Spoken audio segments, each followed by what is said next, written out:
My name is Kunda Dixit. I'm the editor of the Nepali Times newspaper in Kathmandu and co-publisher at Himal Media. My job is to direct and to supervise 4 or 5 editors who work at the English language paper, as well as look at the overall business health of Himal Media, which is a private media company. Well, I guess with me, with all my known ancestors being poets or writers, there was just too much ink in the blood, so it was inevitable that I'd end up being a writer. Although I had sort of a bit of a sidetracked into science and doing a course in biology and geology way back. But I sort of drifted back into journalism despite that bypass on my career. Well, before I got into journalism, I did my first master's in science, microbiology, and my thesis was on biogas technology and alternate energy systems for rural third world. So how do you make methane gas for cooking from cow dung, for example? My special interest was on how to make this work in a cold climate, like in high altitude Nepal, in the Himalayas. It works very well in the plains where the temperature is 30 to 35 degrees Celsius, but it doesn't work as well in cold climates. So I did some research into that, started writing about it, and slowly drifted into writing on environmental issues. Then as I got deeper into writing on environment, I found that there are links to development, directly linked to environment, and development is directly linked to politics. So it was sort of a very logical course that writing on environment took me directly into mainstream media. And so my first job was to work for an English language newspaper in Kathmandu, but my side job was to string for Reuters news agency. I wrote articles for Time and Life at that time, working with Elizabeth Hawley in Kathmandu. Did a lot of mountaineering reporting, because in those days 90% of the news that was exported from Nepal was about mountaineering, who climbed what mountain and who died on which mountain. So that is how I drifted from science into mainstream journalism. The Panos Institute was based at that time in London, and they had offices in Africa, Latin America, and also Asia. I helped set up the South Asian bureau and office of Panos. Panos basically dealt with training people in communications on specific fields, like thematic areas like transboundary water, or environment, or gender, or HIV/AIDS, or TB. Stories with a soft focus, which the mainstream media was not really that interested in. So how do you bring the expertise among journalists in these thematic areas up to speed so that what they write is credible and written with expertise? So we worked on that for about 2 years, and Panos was it's a very good place to work with a whole lot of journalists in India, Nepal, Pakistan, Bangladesh, Sri Lanka, where the problems were very similar and where journalists could actually learn from each other a lot. And of course, water, being one of the thematic areas we worked on, was also linked. Rivers don't respect man-made boundaries. They flow across borders and across countries.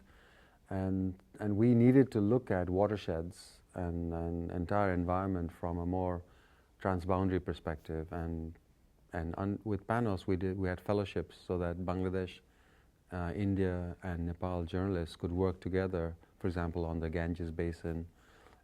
And we took them on field trips down from the Chinese border, through Nepal, through India, right down to the Ganges-Brahmaputra Delta.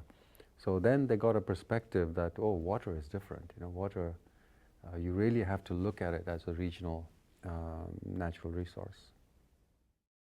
I think, unfortunately, the media in Nepal and around the world actually don't really understand the science of energy. and also the politics of energy. It's reported as just as another beat, and usually it's the economic or business beat. But energy has very, very close relationship with the environment, with natural resource allocation, with equity within countries, and of course has major impact on the global environment and the atmosphere, as we see now with climate change. What we've been doing in Nepal since the late 70s, 80s is now coming out to be the accepted truth for the way the world should go, which is renewables. Using hydropower, using wind, solar, biogas. Very few people know, for example, that Nepal is a world leader in biogas. It's got the highest number of per capita household biogas plants in the world. More than 250,000 household plants, which means, a farmer with 5 or 6 cows will use the cow dung to put it inside a digester, which is usually underground, and use the methane that's generated to cook. Now this has absolutely huge implications for the health of the family, because now the farmer is no longer using firewood, which was emitting indoor smoke, and therefore getting the people sick who lived inside, mainly the children. It had major implications on conserving forests, because as you used biogas, you didn't need to go into the forest and cut firewood. And it brought down the entire energy bill of the country, because the whole country had to import less petroleum gas for cooking. In the same way, solar energy. I think great thing about Nepal is that the time when you need solar the most, which is winter for heating water or generating electricity, the weather is fine. There are no clouds and it's brilliantly clear. So it's really ideally, the climate and everything is ideal for solar. Wind has not been explored that much in Nepal, but there's tremendous potential along many of the north-south valleys, which actually become funnels for the pressure balance between the Tibetan Plateau and the Indian Plains. And hydropower.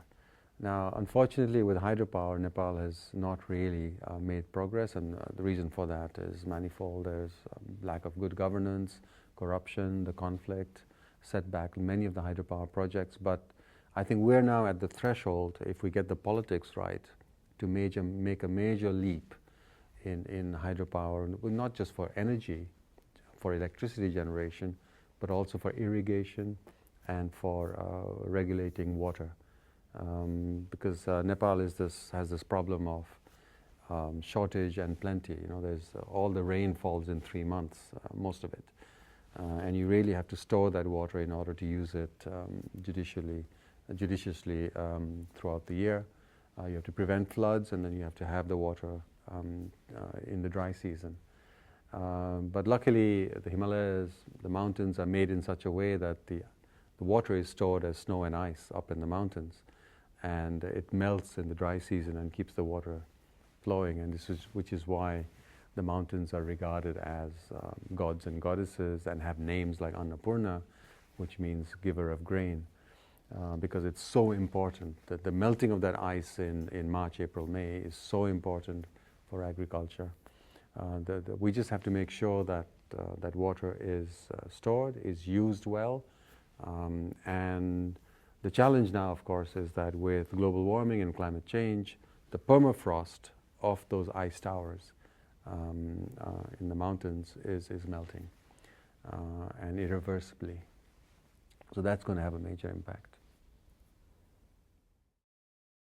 Well, Nepal was called a yam between two stones, and the joke during the conflict, in fact, the leader of the Maoists, Chairman Prachanda, actually said that it was a dynamite between two boulders, by which he meant that Nepal is so geostrategic that instability in Nepal would be a major concern to China and India. And it's true, I think, but not in the way he meant it.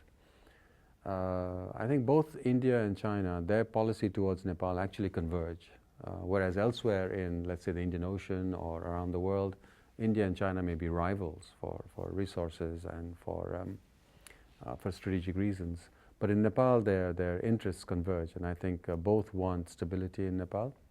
They don't want Nepal to be so politically volatile that it affects their internal politics. And India, for example, would need stability in order to cooperate with Nepal on sharing of the river waters and building joint projects. So India's main concern in Nepal is water, and it's linked directly to bilateral relations between Kathmandu and Delhi. With China, they need stability so that a volatile Nepal will not be a springboard for Tibetan nationalism. And China looks at Nepal almost solely through a Tibetan prism. And since Tibet is such an important, sensitive issue for China, they don't want Nepal to be a problem. And as long as India understands and accepts the annexation of Tibet, which it does, China doesn't see India as a problem vis-a-vis Tibet. I think to look at the conflict in Nepal 1996 to 2006, you really have to go back to, well, you have to go back right to our feudal history. But I think up to 1990, when we had our first people power demonstrations on the street, the pro-democracy movement forced the king at that time to allow political parties to function, and we had our first multi-party elections in 1991. There was tremendous euphoria of democracy because remember, Nepal had been an absolute monarchy, a dictatorship for 30 years, from 1960 to 1990. And so from 1990, we felt that, wow, we have democracy now. Democracy will spur development. There'll be equity. The country will be ruled by accountable leaders. But of course, the euphoria evaporated very quickly. And by 1995, there was a lot of disillusionment among Nepalis that democracy was not really providing prosperity and equity and all the other things that we expected it would. And one group of communists who were inspired by Mao Zedong in neighboring China felt that the shortcut to power would be through a violent armed struggle against the state. And at that time, it was against the monarchy, a constitutional monarchy. So they started their revolution in the mountains of Midwestern Nepal, following a lot of Mao's teachings of the strategy of revolution, learning a lot from Peru and the Sendero Luminoso and how they conducted their revolution. And the objective conditions in Nepal with feudalism, inequities, lack of social justice was so pervasive that the revolution spread like a wildfire, I think beyond the imagination of Maoists. The Maoists did not realize it would spread so quickly. So it was very easy for them to recruit because if you talked about discrimination and injustice, people wholeheartedly just joined the movement. And of course the state's initial crackdown, very brutal crackdown on the revolutionaries didn't help because it pushed ordinary people into the Maoist fold. So that's how it all started, but I think the Maoists were perhaps impatient. Yes, there was injustice. Yes, there was a lot of exclusion of marginalized communities, but democracy, and especially grassroots democracy in Nepal with the Decentralization and the Self-Governance Acts, was starting to yield results. For the first time in Nepal, local elections for village councils and district councils was directly leading to accountable local leaders who were forced to perform, which means to provide services like health, education, jobs, roads to the people if they wanted to be elected again.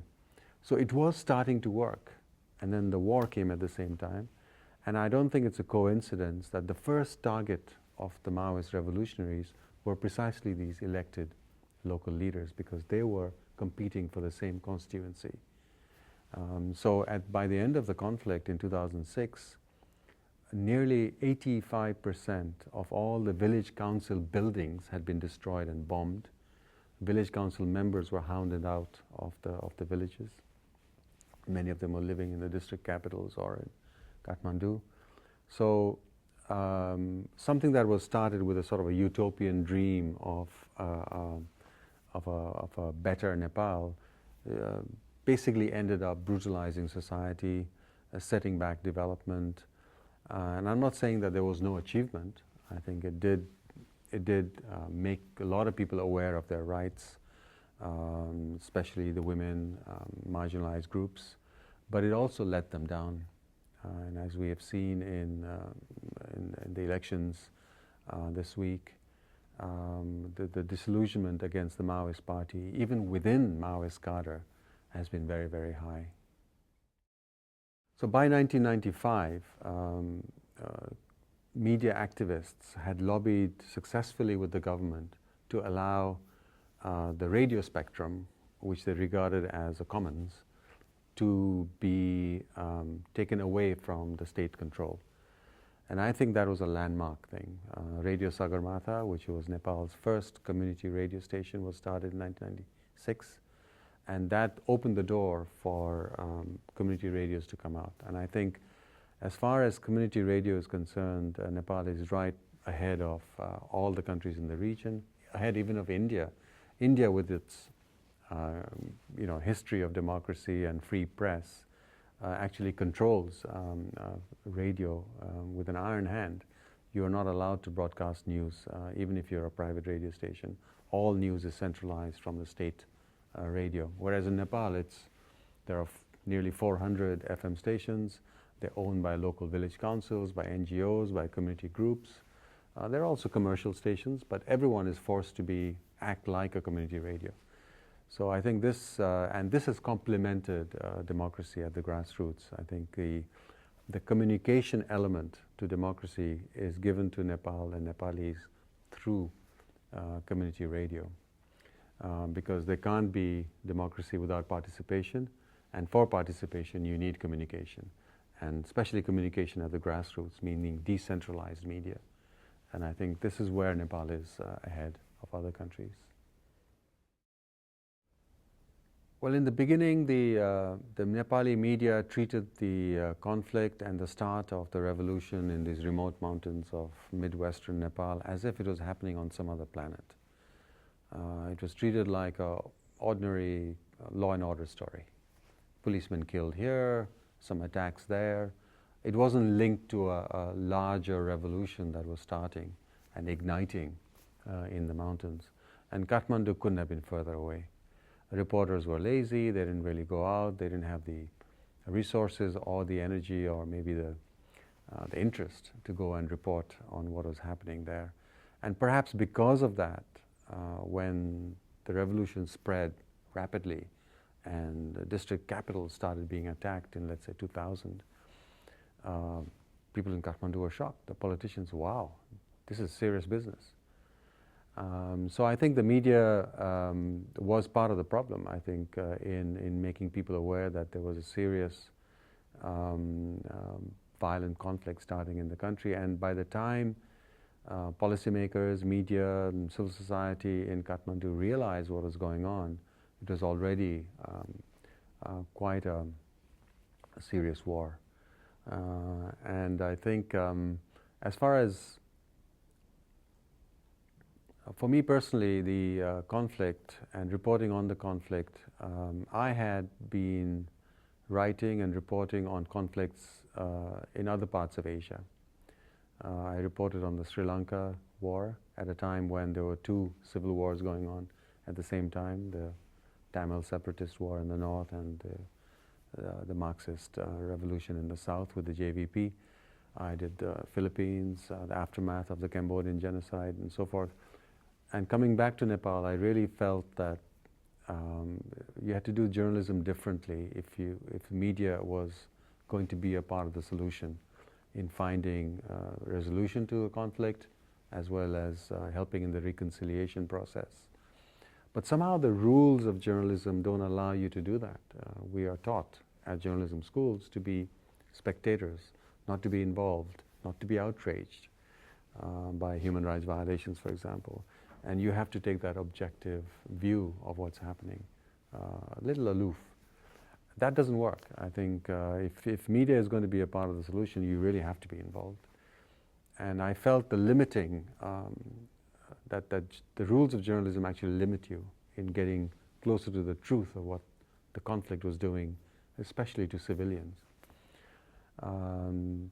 So we tried in our newspaper and magazine to cover human rights violations, to do more field reporting, to go out to the countryside and find out how the conflict was affecting civilians. But even then, there was a feeling of inadequacy, which is why we started work on those, on the books on the conflict. The war was coming to its 10th anniversary. It looked like it was never going to end. And we really thought we could tell the story of what the conflict had done to us, to Nepalis and the country in general, through pictures, through photography. I'm not a photographer myself, but I felt the power of photography was very strong to tell the story. So we started putting together and collecting photographs from Nepali journalists, foreign photojournalists who had been to Nepal during the conflict, even ordinary villagers who had taken pictures with the very simple cameras. So, and by the time the book came out, the war had ended. And a lot of people told us, oh, now there's no need for a photo book on the conflict because, we have peace. But as you know, the end of the war did not mean peace. And the legacy of violence continued. And so the book was very important, not just as an exercise in memory of the violence, but also to try to prevent such violence happening again in future, but the story told through the medium of photography. And so the first book, Ladai Ma Janta, which means a people war, came out in January 2007. It was an immediate bestseller, and it was just supposed to be one book, but the publisher decided not to make any money from it, Himalaya. And we said, okay, from the proceeds of the sale of the book, why don't we take the pictures to the people? So we went on a traveling photo exhibition around Nepal, showed it in 45 of Nepal's 75 districts. By the end of it, 500,000 people had seen the pictures.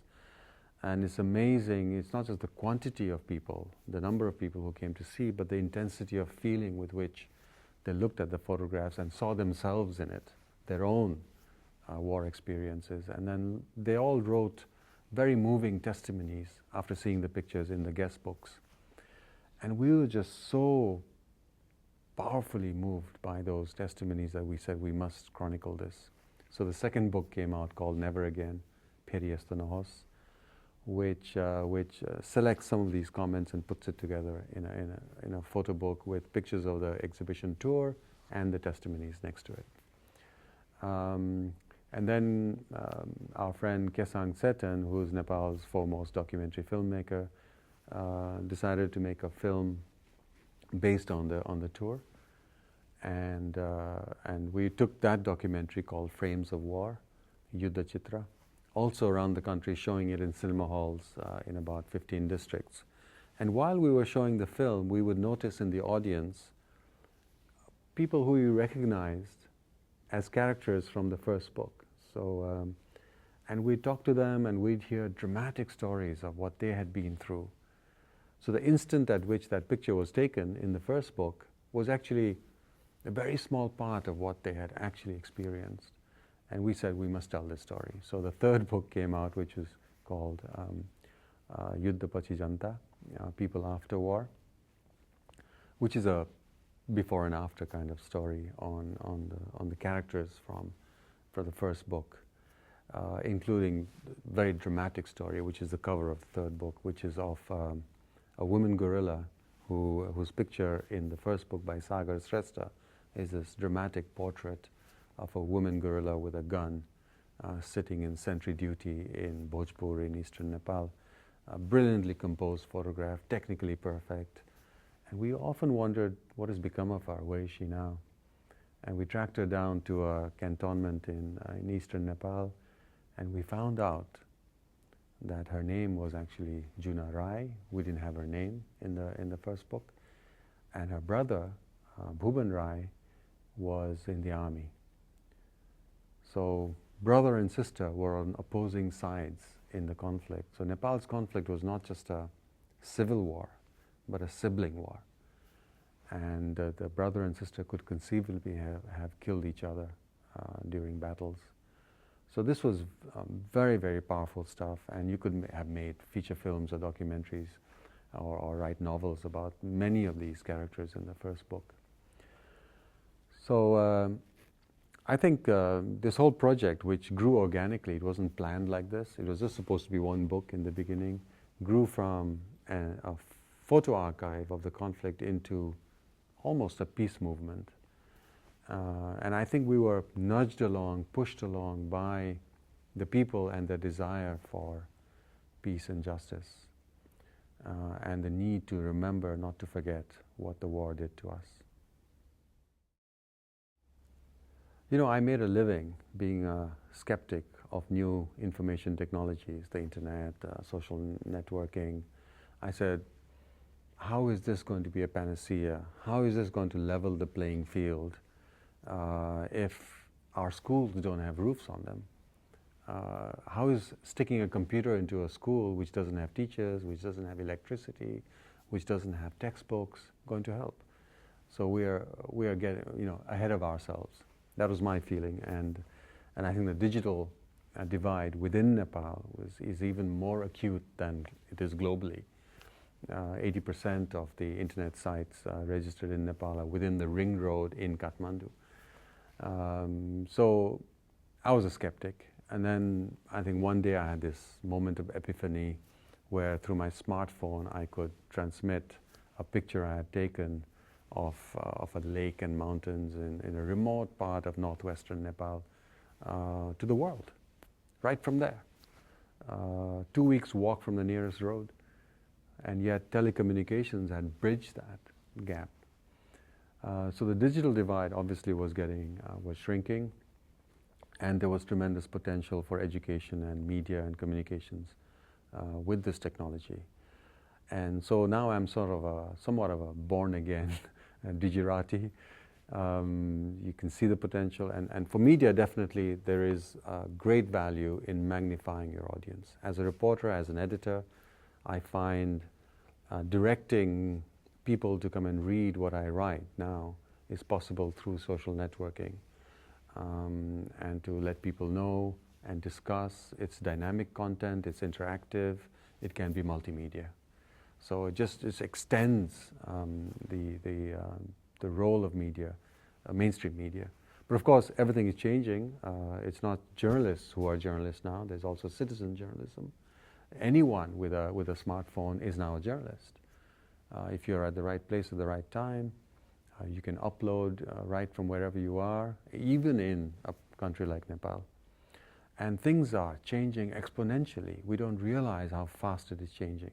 1 year ago, I used to tell people at seminars, there are 2 million people in Nepal with Facebook.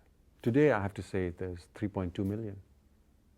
1.2 million people have been added in 1 year with Facebook accounts, even in a country like Nepal. And it's going up like that. The internet penetration rate is rising. The people with mobile phones is now 60%. And as more and more people get smartphones, I think the internet penetration rate is also going to go up. More people are going to be accessing the net through their smartphones than through their PCs or laptops. And the revolution that has happened, let's say in America, Europe, and India even, 2 or 3 years ago is very rapidly coming to Nepal. And we really need, so for media and journalists to be trained in the technology. The training at the moment is not adequate. People don't understand the role. Facebook is used mainly to be in touch with friends. The journalists are getting into Twitter, but media education is lagging behind. And media education, not just for journalists. We tend to think, media education is for reporters to learn about social networks. No, it's for the public. The public needs to know how the media operates, who owns media, how it is controlled, for example. and also the sensitivities of smartphones and new social networking. A lot of young men and women in Nepal, as elsewhere in the world, have got into trouble because they don't understand the medium and issues like privacy and so forth. So we really need to upgrade our school curriculum, both in high school as well as college, with media literacy, even if those people are not, don't want to be journalists. They need to know.